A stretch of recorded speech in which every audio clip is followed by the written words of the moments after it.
अक्सर लोगों के मन में यह सवाल उठता होगा कि जब भारतीय रिजर्व बैंक आरबीआई के पास नोट छापने की मशीन है तो वह जितने चाहे उतने पैसे क्यों नहीं छाप देता और लोगों को बांट देता।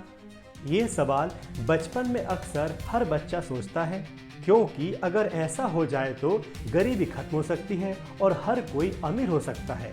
लेकिन सच्चाई इससे बिल्कुल अलग है। नोट छापना आसान है, मगर इसके पीछे की आर्थिक सच्चाई बहुत गहरी है। आरबीआई देश में नोट छापता है, लेकिन वह बेहिसाब नोट छापकर देश में नहीं रख सकता। दुनिया में कुछ देशों ने एक समय पर ऐसा किया था, लेकिन वे बर्बाद हो गए थे। अफ्रीकी देश जिम्बाब्वे इसका सबसे बड़ा उदाहरण है। वहां सरकार ने घाटे को पूरा करने और जनता को खुश करने के लिए लगातार नोट छापे। कुछ समय बाद हालत ये हो गई कि 100 ट्रिलियन जिम्बाब्वे डॉलर का नोट छापा गया, लेकिन उससे एक ब्रेड भी खरीदी न जा सकी। महंगाई इतनी बढ़ गई थी कि लोगों के पास पैसों के ढेर तो थे, लेकिन उनका कोई मूल्य नहीं बचा। आखिर जिम्बाब्वे की पूरी इकॉनमी ध्वस्त हो गई थी और वहां विदेशी मुद्रा यानी डॉलर का इस्तेमाल करना पड़ा था। कुछ ऐसा ही हाल वेनेजुएला का हुआ। 2010 के दशक की शुरुआत तक वेनेजुएला तेल निर्यात पर आधारित अमीर देशों में गिना जाता था। देश की 90% से अधिक कमाई तेल पर निर्भर थी, लेकिन 2014 के बाद जब कच्चे तेल की कीमतें अंतर्राष्ट्रीय बाजार में लगातार गिरने लगी, तो वेनेजुएला की अर्थव्यवस्था पर सीधा असर पड़ने लगा।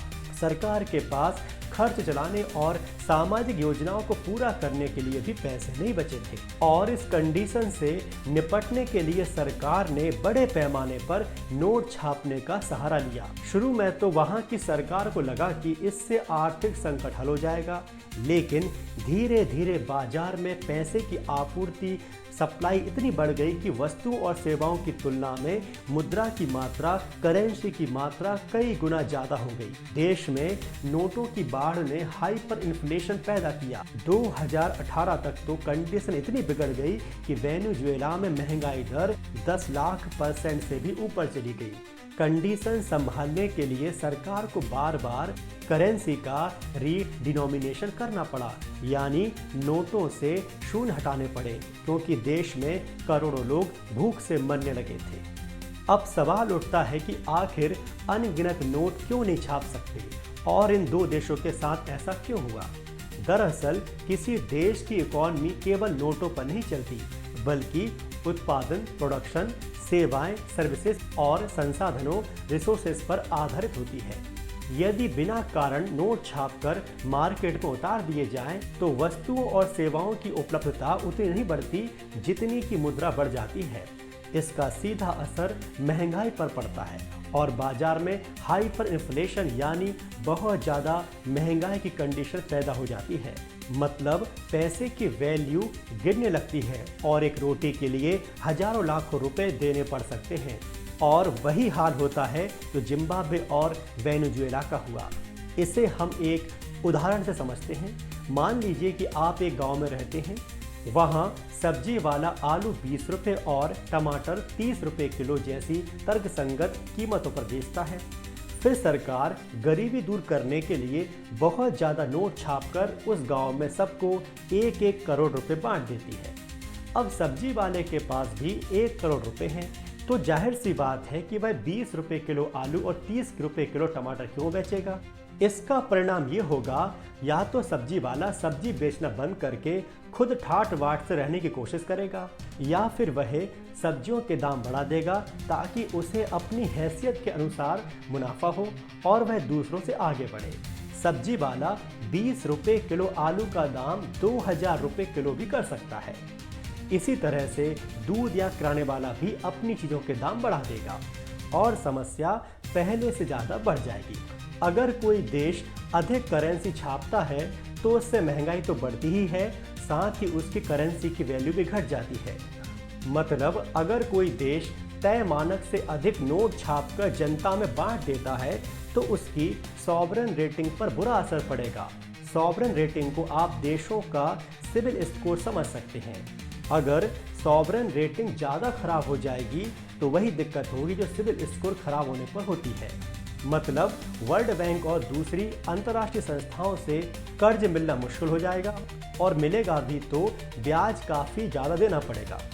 इसका मतलब है कि देश कभी न निकलने वाले कर्ज के जाल में फंस जाएगा। यही कारण है कि देश अपनी जीडीपी के अनुपात में नोट छापते हैं। यह अनुपात आमतौर पर जीडीपी का 1 या 2% तक होता है। कई बार देश नोट छापने के लिए राजकोषीय कंडीशन और विकास दर को भी पैमाना बनाते हैं।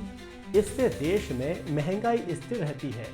साथ ही करेंसी का एक्सचेंज रेट भी एक हद से ज़्यादा नहीं गिरता, जैसा कि वेनेजुएला और जिम्बाब्वे के मामले में हुआ था। इस बात को हम इस तरह भी समझ सकते हैं कि मुद्रा या करेंसी केवल आदान प्रदान का एक माध्यम है। नोट की कीमत इसलिए है क्योंकि हम उसे आदान प्रदान के लिए उपयोग करते हैं, नहीं तो वह एक कागज का टुकड़ा ही है। जैसे पहले के जमाने में वस्तु के बदले वस्तु देकर व्यापार किया जाता था, उसके बाद गोल्ड या चांदी देकर होने लगा था। लेकिन धीरे धीरे इस असुविधा को खत्म करने के लिए राज्य द्वारा मुद्रा का इस्तेमाल किया जाने लगा। मुद्रा का उपयोग वस्तुओं के विनिमय आदान प्रदान के समय होने वाली समस्याओं को दूर करने के लिए किया जाता है। जैसे पुरानी व्यवस्था के अनुसार यदि आपको गेहूं चाहिए तो आपको ऐसे व्यक्ति को ढूंढना पड़ेगा जिसे भी गेहूं चाहिए, ताकि आप आपस में आदान प्रदान कर सकें। या मान लीजिए कि आपको जूते खरीदना है लेकिन आपके पास कपड़े हैं, तो आपको ऐसा व्यक्ति ढूंढना पड़ेगा जो कपड़े खरीदना चाहता है और बदले में जूते बेचना चाहता है। तभी जाकर आपकी आवश्यकता पूरी होगी। और इस तरह से आवश्यकता अनुसार व्यक्ति को ढूंढना और अपनी आवश्यकता अनुसार उसको बदले में वस्तु देना बहुत कठिन था और आसान भी नहीं था। इसीलिए करेंसी बनाई गई, ताकि करेंसी के बदले वह व्यक्ति जो कपड़े बेचना चाहता है वह कपड़े बेचकर मुद्रा प्राप्त कर लेगा और फिर उस मुद्रा से वह अपने लिए जूते खरीद लेगा। इस प्रकार सभी व्यक्ति मुद्रा के उपयोग से अपनी अपनी इच्छा अनुसार सामान खरीद लेते हैं और करेंसी की वैल्यू डिमांड और सप्लाई के आधार पर तय होती है।